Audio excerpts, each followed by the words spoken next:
Hello, everyone, and welcome back to another episode of Corona Spotlight. Today, my guest will be Tammi. Sorry, I should probably show you me. Yeah, there I am. Um, my guest today will be Tammi Moses, Hoarding Interventionist and founder of the Hoarding Solution podcast, that is fresh out here on the interwebs. And today, Tammi is going to show us or talk to us a little bit about the impact that hoarding can have on your peace of mind, and especially when you're locked at home during this coronavirus quarantine. So, without further ado, Tammi, how you doing today? Welcome. I'm doing all right, Gail. Thanks so much for having me. I look forward to talking with you and helping people understand a little more about things. Awesome, awesome, awesome. Now, for some of our listeners out there, it might seem a bit of a stretch to say, like a hoarding interventionist is going to help us through this coronavirus quarantine. But like we were just talking about before the show began, especially if you're locked in with someone else's hoarding problem, it can be very anxiety inducing, correct? Yes, very much so, especially if you are a person who finds that clutter to be anxiety producing for you. And if you normally are able to get out and go to school or go to work or volunteer or whatever you normally do, that's a way for you to escape that for a period of time. And now you might be stuck in that situation and not able to get out for a period of time, which can be very frustrating um, if you're living in that. Yeah, yeah, that makes a lot of sense. Um, so tell us a little bit. Well, actually, let me kind of piggyback on that because sometimes, in my experience, I have two daughters, very much different from each other. The older Mm-hmm. one has always been yeah, papers everywhere. She's different now as an adult, but as a kid, she was not one that kept her room clean. And my younger daughter used to have a lot of anger issues, like a lot of I wouldn't necessarily have called it anxiety. In fact, one of my friends called her a little tyrant at the time, when she was going through all this. And then my older daughter got to be about 12 years old, and we built her a separate bedroom that she could have for herself. And that very morning, my younger daughter cleaned up the room that they had shared together. It never got dirty again, and she was a delight to deal with after that. Okay. So, I mean, I can see from that there are certain people that really have to have ordered surroundings, and there's certain people that are fine with clutter, and then there's even further on the spectrum where the hoarding comes in. Can you tell us a little bit more about that I guess that spectrum, and where people might end up on it and why? So, and you're right, there is a huge spectrum that people can fall on from that pristine home, which looks like no one lives in it, all the way up to, I mean, you might have that middle of the road clutter all the way up to, we need a dumpster to solve this problem. And first, I'll talk a little bit about like the situation with your daughters, where your one daughter was like, whatever, I can deal with the clutter, the paper doesn't bother me. And the other daughter's like, holy cow, like this is like so stressful for me. And I can see where that stress or that anxiety would come out as anger, because you like perhaps she felt like she couldn't control her environment. And so that made her angry. And once she was able to control some piece of her environment, she was able to say, okay, now I have a space I can control, and I'm not angry anymore because now I'm in charge of this. Mm-hmm. Um, and so um, I see that same situation if you're a person that can handle clutter, doesn't really bother you if there's dishes in the sink, um, versus someone who's like, there could be no dishes ever, like overnight. Like, that's not going to happen. Um, I would say a lot of us kind of are in the middle as people, what we can tolerate and what we can't. And what I see in the hoarding spectrum, like if you're full blown hoarding, I see a lot of unaddressed trauma. I see grief. I see people who have survived some kind of traumatic event. Hoarding, that tendency could be dormant for many years, and something could happen that tips them into that coping mechanism, like death or divorce or loss of a pet or a job. And so sometimes it's dormant, it's not happening, but then something trips that trigger that causes someone to fall into that.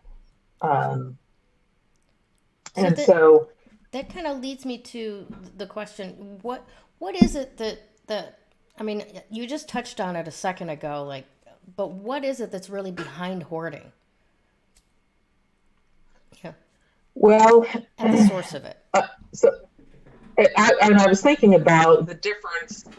Like, I would say, like, right now, in some instances, we're dealing with like situational hoarding, Mm-hmm. where we are able to leave our house. We're supposed to be, secured, and so we want to make sure we have enough stuff to get through this particular period.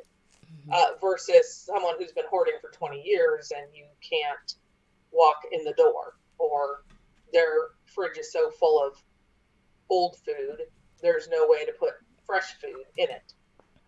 And so what I see is like a difference in the mindset around why someone would be hoarding. And what I see is like there's this void in a lot of people that hoard, and the way they fill it is with stuff.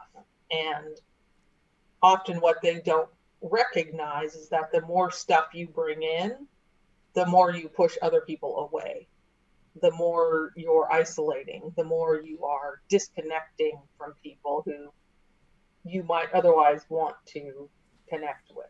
So, And in so other I words, see, that void never gets filled because it's meant to be filled by connection. right, right. That's what I am seeing. And what I have seen is that if you start working with someone who is like ready, not everyone's ready to clear their space. That's a whole different scenario. But if they allow you in and you start working with them, the one thing they want to do is tell you the story behind the objects, behind the things they have. And oftentimes that story is about pain and loss and disconnection. And so some people shop to fill that void. Some people gather free stuff to fill that void.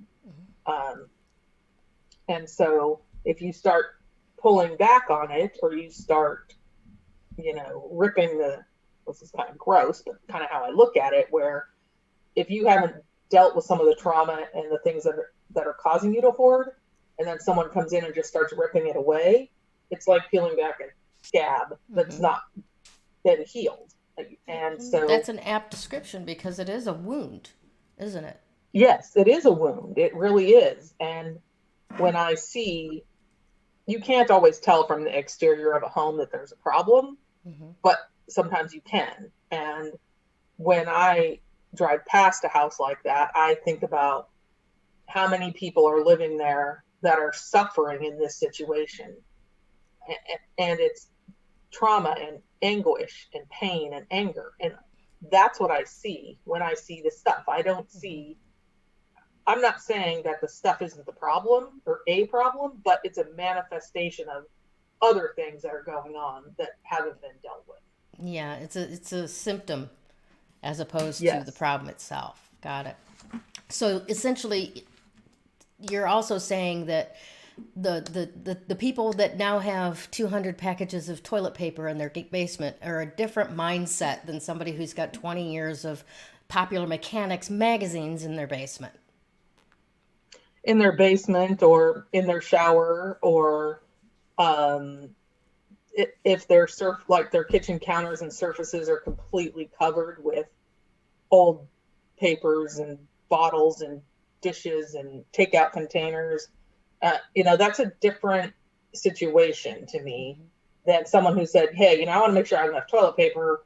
So, I bought, 50 rolls or whatever. And they likely have somewhere to store that, first of all, appropriately. They aren't going to just bring it and dump it on a pile. But also they're going to use it up over a period of time. Yeah, gotcha. And the rest of their space is most likely useful. They're able to sleep in their bed. They're able to sit in their living room. They're able to still navigate their space versus someone who has so much stuff already that you're basically on goat paths. That's how you're navigating through the space. Gotcha. Now, personal aside here. My stepfather was a hoarder. That's where I came with the Popular Mechanics and the Consumers Reports and the National Geographic. National Geographic. And all of these other magazines that had these, he hoarded information. Anything that had information that he wanted to be able to access again someday. And those National Geographics were going to be worth big money if they had been properly stored and didn't get mold all over them. Right. But there's a sense that I picked up from his attitudes about it, that there's a sense of control that is satisfied for somebody who's a hoarder by knowing that they may never actually reach out and use that thing again. But knowing that they could, that it's always going to be there. Is that something that you find across the board, or is that just my stepdad's particular flavor of what made him hoard? Well, I would say that control is a huge piece of hoarding.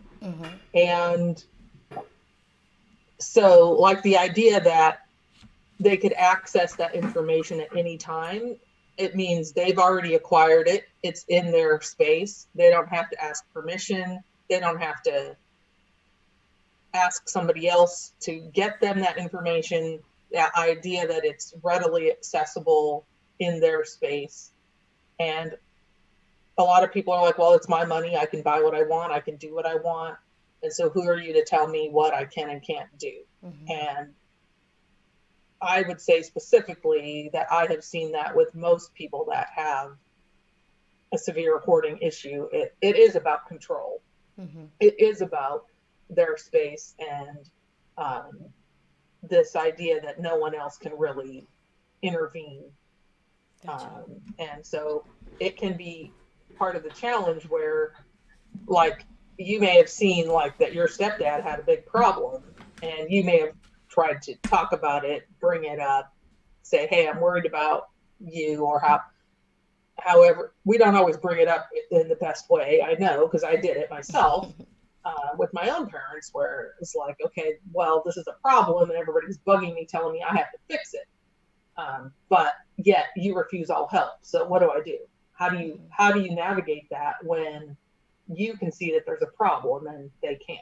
Right. And so it is a challenge for anyone who is seeing a problem and trying to say something. It's really difficult to get someone to listen who doesn't think they have a problem. Right.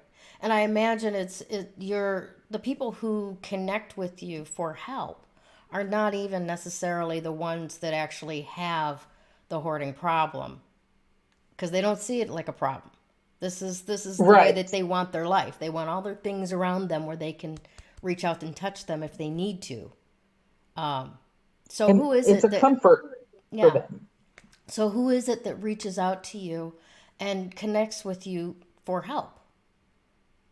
What person I should say? I've had people who are concerned about a family member, a neighbor, a friend.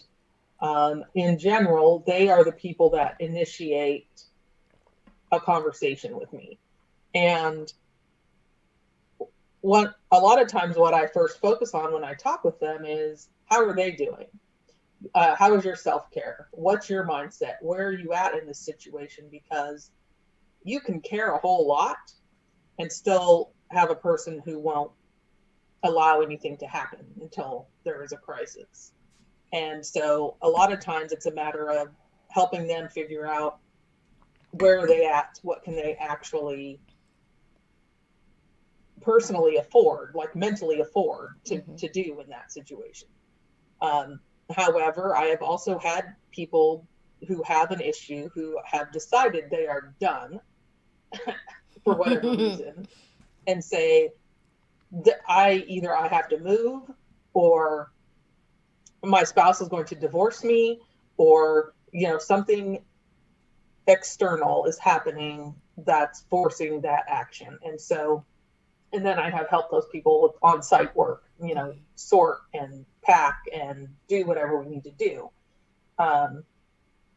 And so I've had a mix of both. And I also have clients now, given our status, where they're like, hey, I have this pile of stuff and I don't know where to start. So can we have a conversation?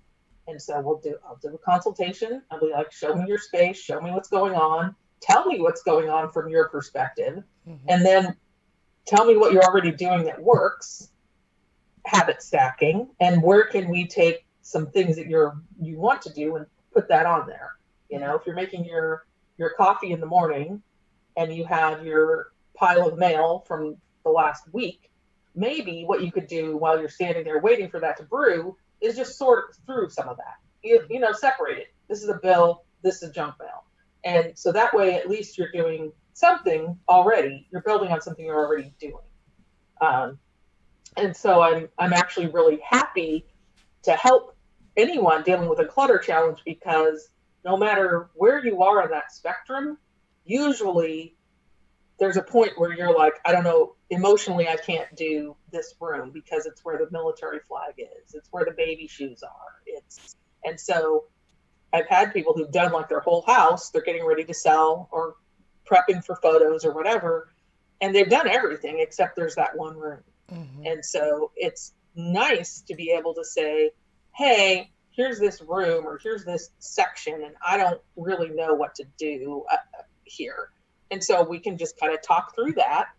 And then I just create a little plan. Hey, here's what we talked about. Here's some ways that you can start dealing with it, And for anyone doing anything, sometimes it takes a while for clutter to build up. It takes a while for it to get to be a crisis point or a point that you can't tolerate it anymore.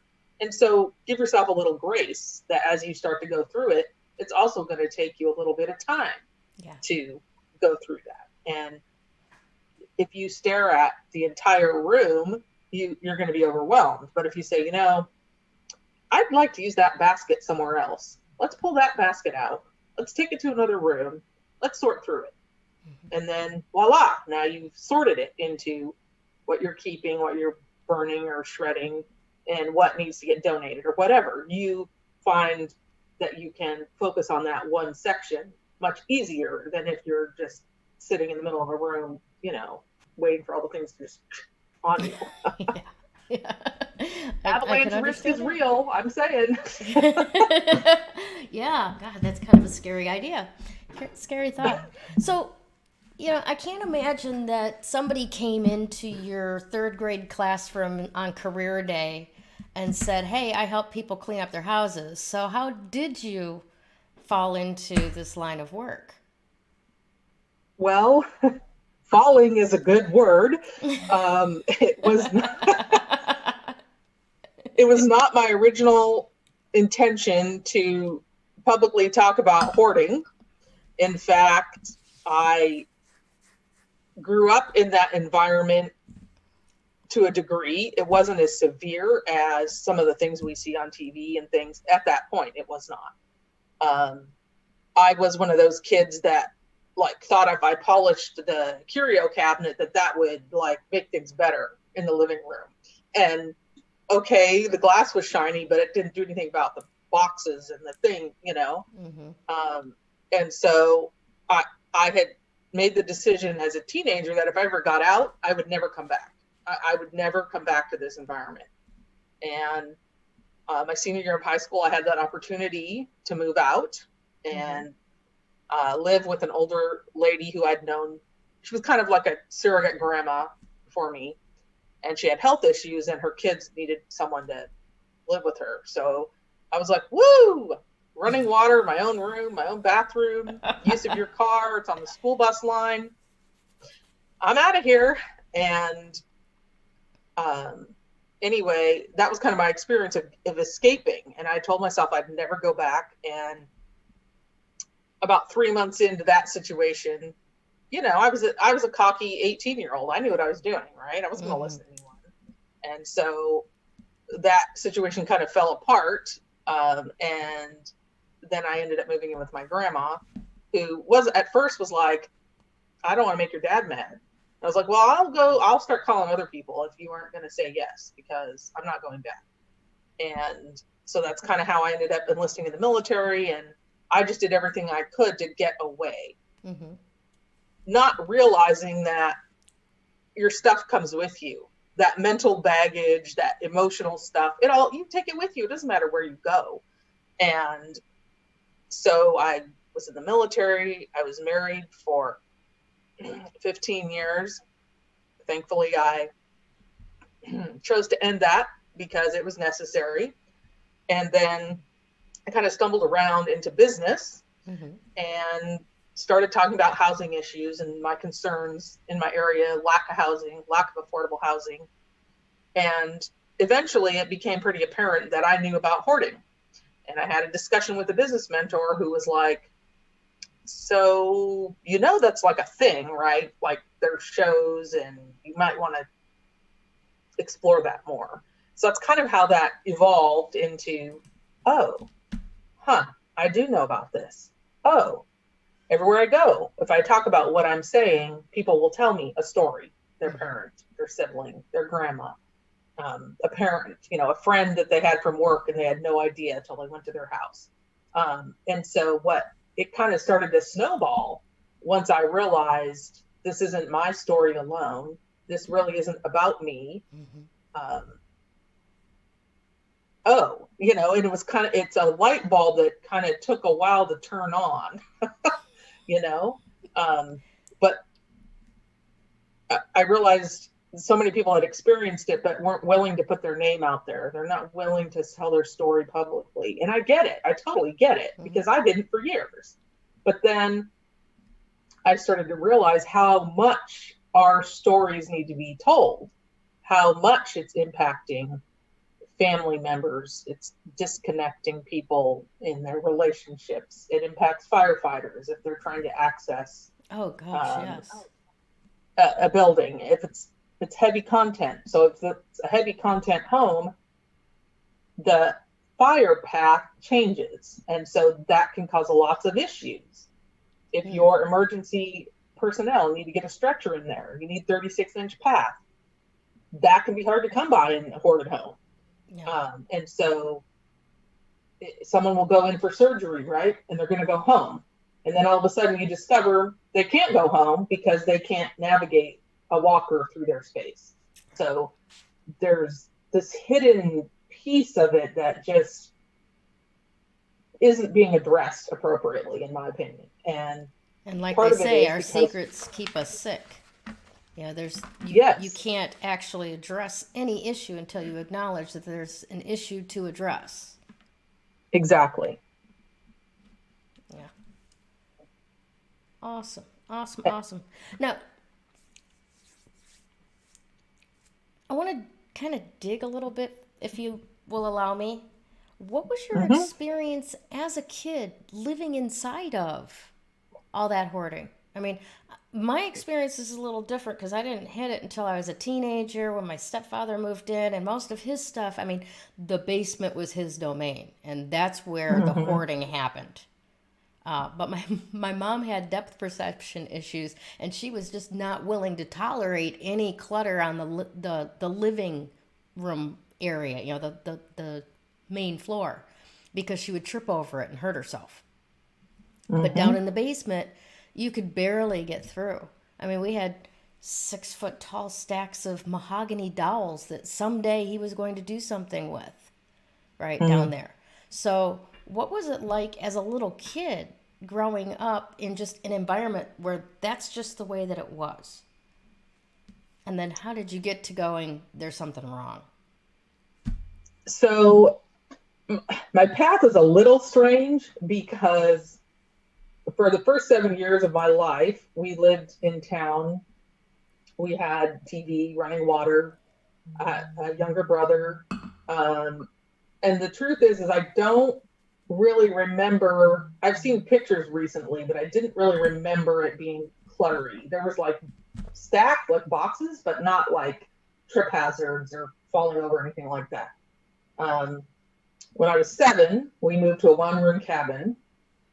So 4 of us moved to one-room cabin, and a lot of stuff from the house went into storage units. So for like 4 years, we had this time period where there wasn't room for clutter. There was no way that you could have extra stuff. Mm-hmm. And at that point, my dad was building a bigger house. And then when I was 11, we moved into this bigger house. Well, at that point, the stuff from the storage had to migrate somewhere. And then we had boards for because the house wasn't finished yet. And so there was stuff, but you could still like use the living room and the kitchen and the things. You could still do things. But it was like excessive stuff. And if I had friends and I went to their house, they didn't live that way. So I knew what we were doing was weird. Mm-hmm. I just, in the back of my head. And eventually it got to the point where I was like, I'm not inviting my friends over anymore. I'm not going to have a slumber party, even though my mom says I can. The last time I remember, I was probably about 13, and I had an upstairs room, and I wouldn't allow anyone to put anything in my room. They're like, no, none of your stuff can come in here. I don't care if it's a toy, camping gear, nothing. Anyway, I had a friend's mom come and pick her up. And when she came in the house, there was this huge stack of egg cartons. Not eggs in them, but just cartons. And she was dressed very nice, mm-hmm. Scarf, slacks, and she happened to tap that stack and it all just tumbled over. And I remember thinking, I will never invite friends over again, ever. Yeah. And so it was very shaming and it was very isolating.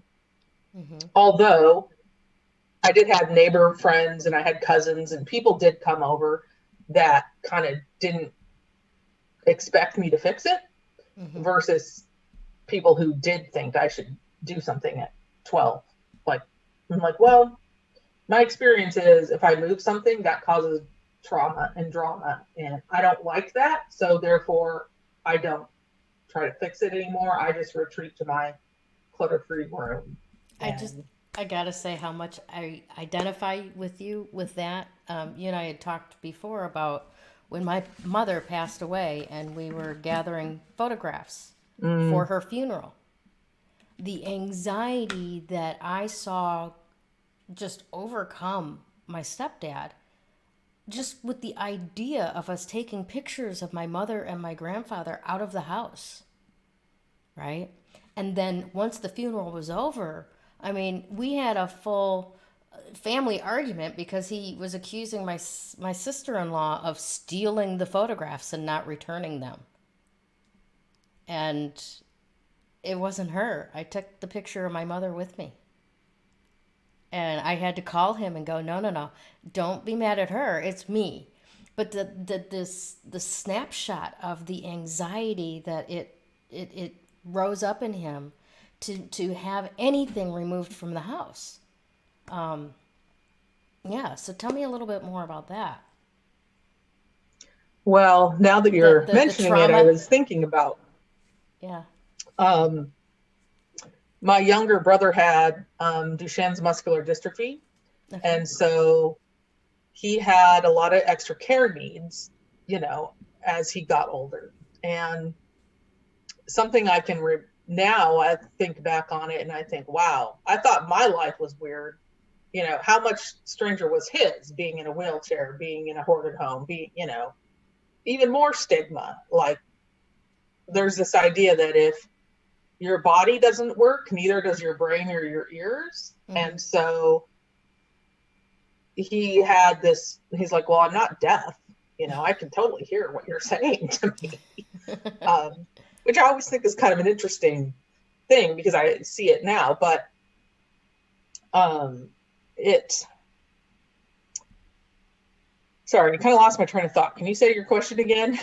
You know, just the anxiety that it brings up Oh, for the people. anxiety piece. Yeah. When you Um, try to take something out of the house for whatever reason.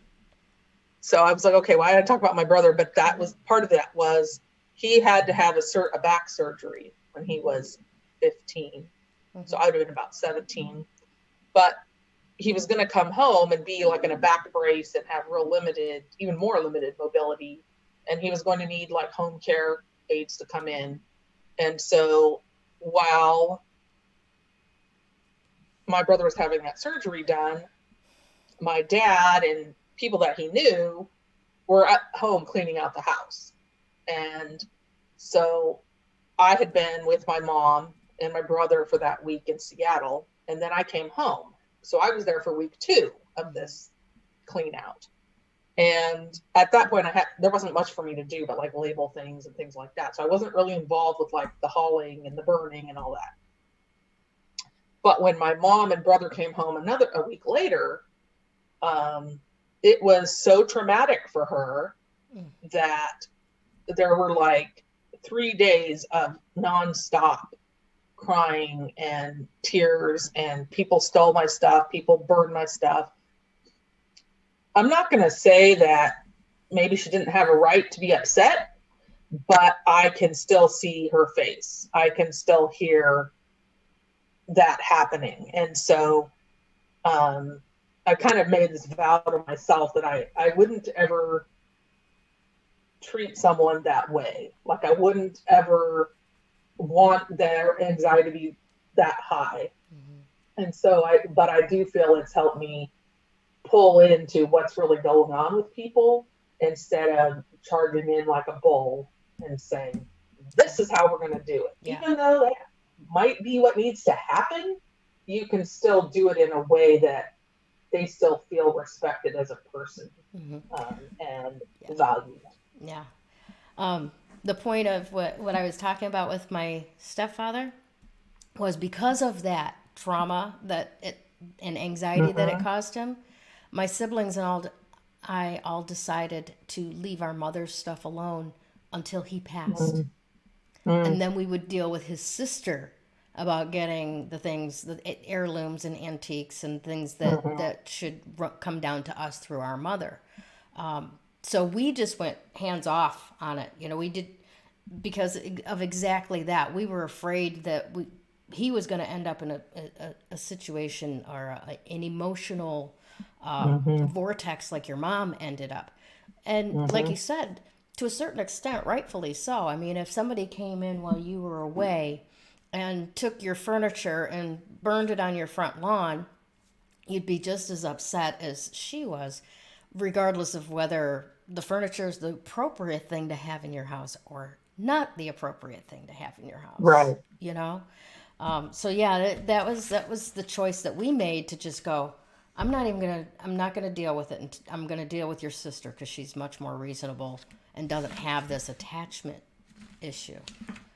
But not everybody has that privilege to wait.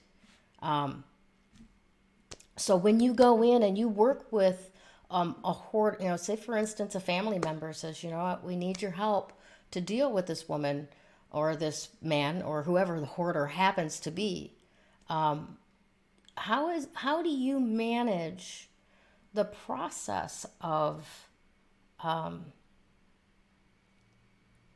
guiding them to choose to release items?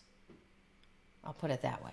So the first part of it is, well, I have a situation where, well, I have two actually. One where the family was encouraging the person with the issue to call me, to connect with me.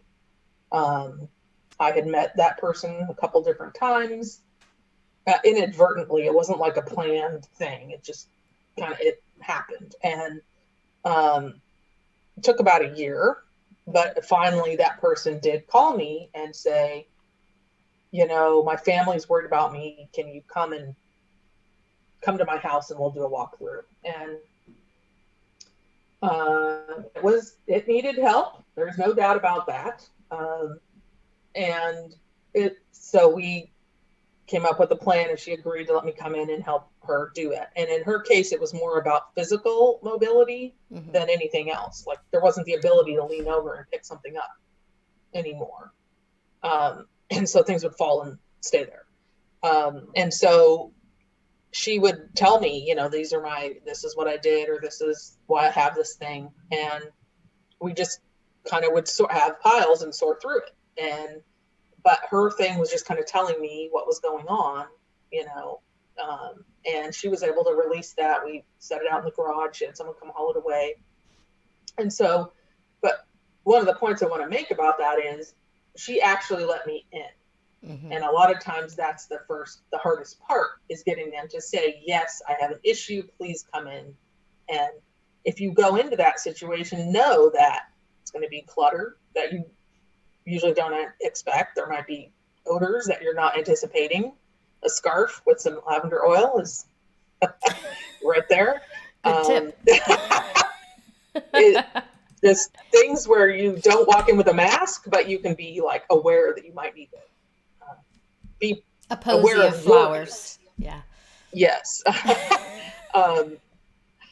And the other part is, sometimes I had another situation where a housing advocate contacted me, and we made arrangements to do the walkthrough. We did that. We talked with the person. They were present. They were on board with everything. We're saying, hey, this eviction is going to happen pretty soon. If we don't deal with this, here's how we can go about it. And they basically refused all help. And those are the hard ones for me, because they obviously haven't dealt with underlying issues. They don't see that the clutter is a problem. They don't understand why they're failing inspections. And even though you do everything you can, it's still their stuff, it's still their space, and they might refuse help. Gotcha. And in that particular scenario, someone is still going to be tasked with removing the stuff. It would just be preferable if the person who owns it could move it or take it or make the decisions. Yeah. And so often it's that outside force that causes a shift. And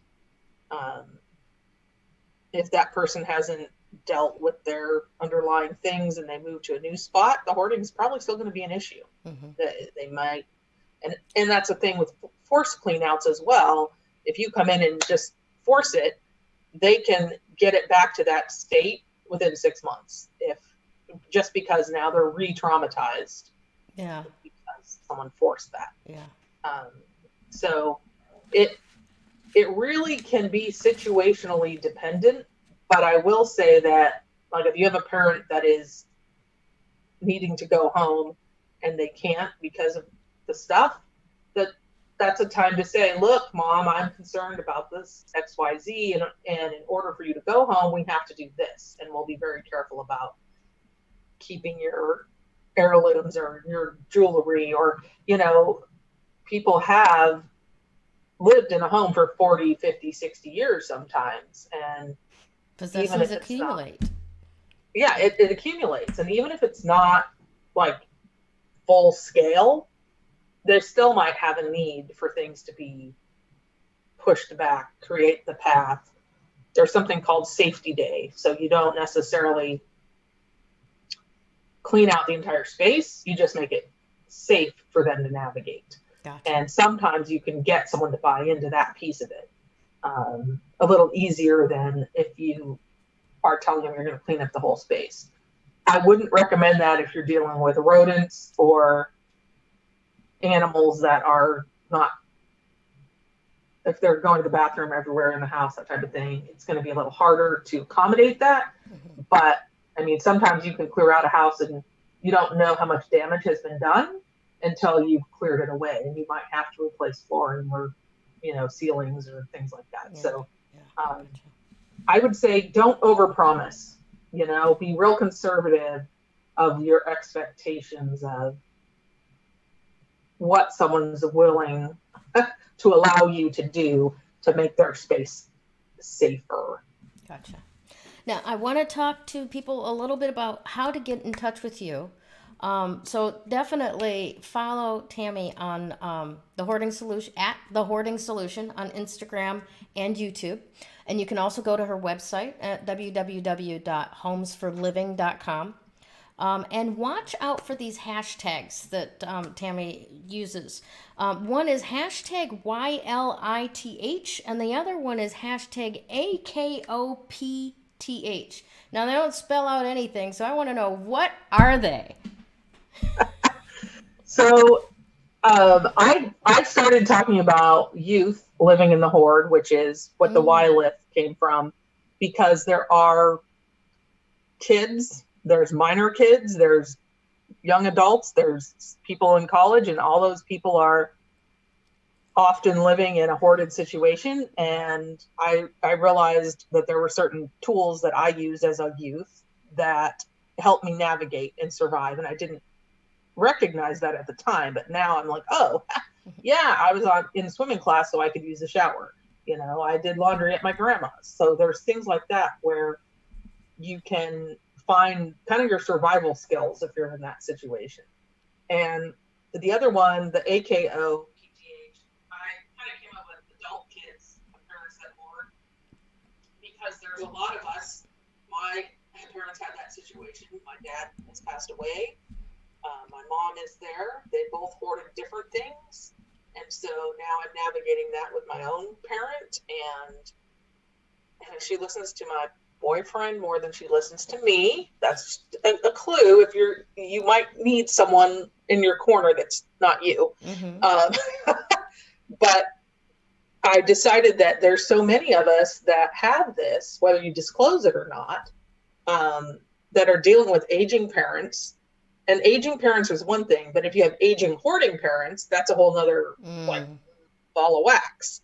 And so there's one other one, and it's not mine. It's adult children of hoarders, ACOH. And I decided that I'm an adult. I don't want to be referred to as the adult child.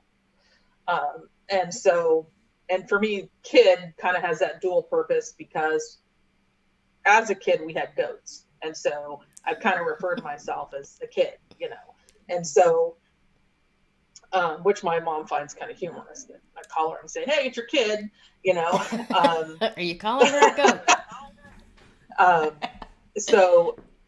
But I think that I finally understand that I'm the messenger. I'm kind of the conduit of information and connecting, and I felt like we needed more ways to pull that together. So that's kind of where I came up with those hashtags. And okay, so give me the words that AKOPTCH or PTH stands for. Adult kids of parents that hoard. Gotcha. Okay, cool. Awesome. All right. I do believe that's all I really wanted to cover with you today. Do you have any final thoughts, words of wisdom for anybody who might be dealing with this or considering reaching out to you or someone like you to help deal with parents that are hoarding, aging parents that are hoarding? Well, I want to thank you for having this discussion. I kind of have this idea about elephants in the room. And for me, this is one of those topics where it is often in the room and we are dancing all around it. The first thing I would say is be kind to yourself, especially if you are a kid or an adult that had to deal with that as a kid. You went through things that you shouldn't have to go through as a kid, most likely. So be kind to yourself, but also recognize that even though there is some narcissistic control issues often for that person, that there's still a human underneath that, and that you are talking to people, and no matter where they are, you're still making that personal connection. And something you had mentioned, like leaving the stuff until your stepdad passed away. it was kind of a decision I made to not focus as much on the stuff, but to focus on the relationship. So often you can find ways to focus on that relationship without having to constantly pound on the stuff issue, even though at some point you probably will be forced to make decisions that are going to make them angry.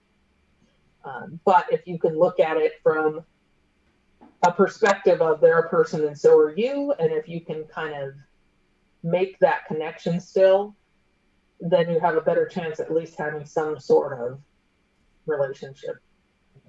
Awesome. Well, thank you, Tammi, for being here today with me and talking about this.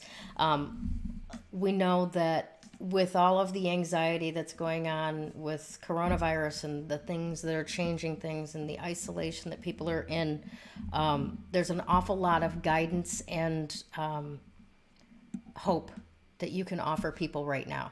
So I definitely encourage all of you that are watching this and listening, please reach out to Tammi if this is a situation that touches your life, and see what can be done to help you manage your anxiety or their control issues during this time. And I think that you'll make a big difference in the world, Tammi. Thank you so much for being here. Thank you so much for having me. I enjoyed talking with you, Gail. Thank you. Alrighty, back to it. Have a wonderful, wonderful day, Facebook. When you open yourself up to action, work makes that recovery progress so much faster. That recovery is possible. You do not have to live as a victim until your last days. You have unbelievable strength, and I know that because you're still here. Do you want to create something completely unrecognizable with your life?